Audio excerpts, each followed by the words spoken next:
each leg you put on about half a pound of muscle mass, which is quite a significant increase since last time. Half a pound of muscle mass? Yeah. That's a full pound actually for both Total. legs. There's 2 legs.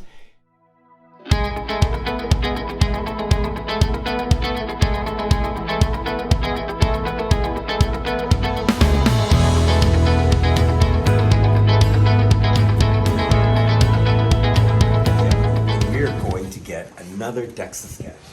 We're going to do body fat, bone density, and muscle mass once again.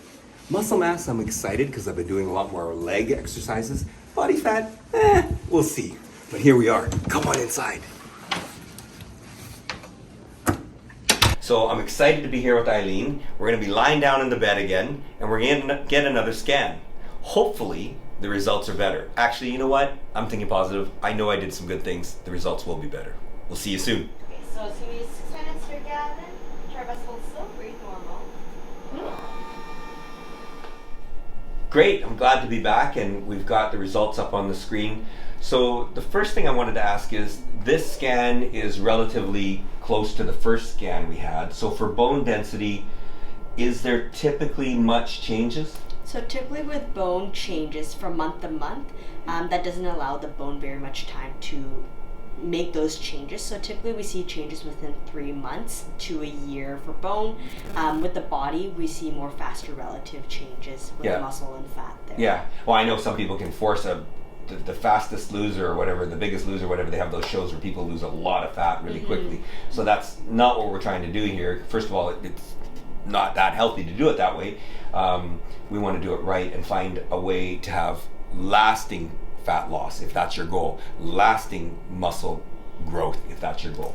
For bone density, we should all have good bone density. Is it, what we talked about that before, but I don't remember. So right now, I'm on the low end.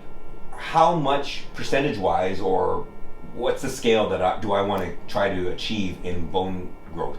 So there's Bone a lot of variability with that, right? It depends on what approach you're taking. Are you taking medications or exercise or diet? There's numerous factors there. So it's hard to give someone a percentage-based goal rather than, let's just see improvements rather than seeing that bone health decline over time.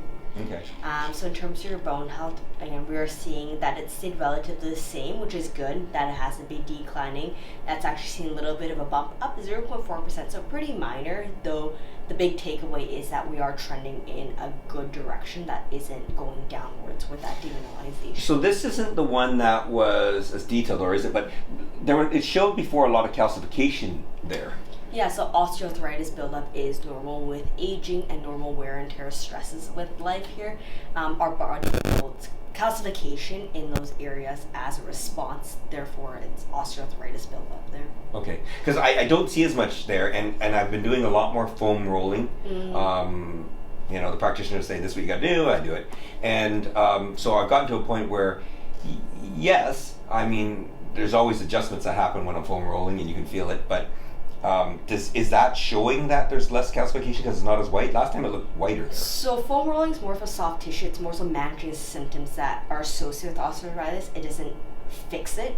There is really no fix to get rid of the calcification in Okay, that. because when I do it, I used to hear louder cracks and pops, and now they're not so loud. Yeah, so it's Good more there. of a soft tissue and joint Got it. comfort there. Fat, I probably didn't change much. Yeah, so fat hasn't really changed much, but you said you were working more so on their legs, and we're seeing that number being reflected in your values here. So what's nice about having your baseline from a month ago is we have values to compare against from last time to today to see those exact changes. So one of the focuses I was working on was building leg muscles, because everyone says I have little chicken legs. But that being said, Eileen, what were the results a month later from the first scan? Yeah, so a month later where you focus specifically on building your leg muscles, you can see that reflected in your numbers. In each leg, you put on about half a pound of muscle mass, which is quite a significant increase since last time. Half a pound of muscle mass? Yeah. That's a full pound actually for both Total. legs. There's 2 legs. So that's awesome in 1 month. So if I keep on doing that a year, I can get 12 pounds of leg muscle. Well, Wow. ideally, let's set that as a goal then. I will be like, you know, Asian Arnold Schwarzenegger. That's exciting news. That's good news. So is there an average for how much muscle mass someone my age should have? So that's, again, there's a lot of variability of that, right? Mm. Part of that is limited by genetics, but also what your performance goals might be. If you're training specifically to gain muscle, we'll more likely see that muscle gain rather someone who's specifically training to run a marathon per se. Okay, so this is all good information because January, in keeping with New Year's resolution, exercised a little bit more.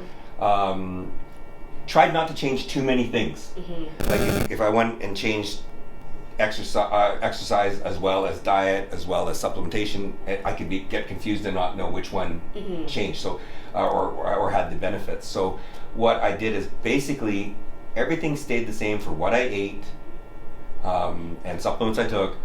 The only thing that changed was the amount of exercise. Mm-hmm. So showing increasing, and that wasn't much. So leg exercises was only once a week Right. for only like a half hour. Very little. I watched a few videos on it, and maybe we'll add links. But simple leg routines once a week for 4 weeks, Mm-hmm. and you get a half a pound of muscle increased. Yeah. So again, it depends on what your baseline is, right? And also what gender and what age you are at. Cool. So once again, this proved to be very valuable information to me. It's what I do with it that is going to make the difference now. I've got some ideas, and we'll have to discuss about it and post it and see how it reflects back when we come back again in a couple months. Yep. Absolutely. Let's do that. Okay. Now for safety, once again, I felt completely safe. You can get as many scans as you want. The radiation is very low, like you said last time. Mm-hmm. Less than standing on the street corner all day. For about 8 hours, yep.